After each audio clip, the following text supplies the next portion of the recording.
Hello, I'm Professor David Matthews.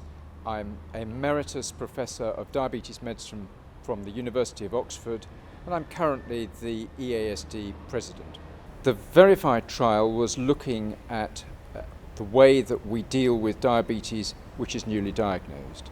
And it looked at a question that is uppermost in many people's minds, and that is whether you should start with metformin and add in an additional therapy as and when the blood glucose rises, or whether you would do better to combine the agents at the beginning of the therapy.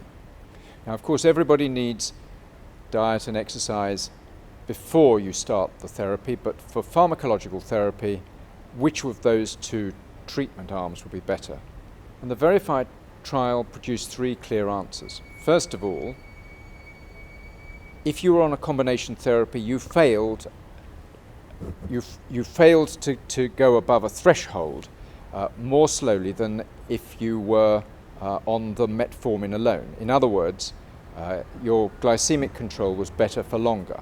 And better for longer is quite a long time, so if you're on metformin alone, you failed at 3 years, and if you're on combination therapy, you were failing on average at 5 years, so those are the medians. Now, people say, well, that's just one therapy against two, that's pretty obvious that you'd fail. So the next question after that is that once you'd failed from the first time, you could then go on and see how long it took you to go on to insulin.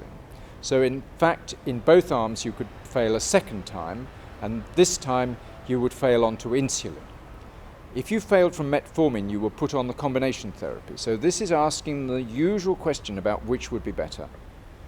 And then it turns out that you were 26% better off being in the combination arm to start with than if you were on metformin, to which vildagliptin was added. That was the additional treatment, the combination therapy.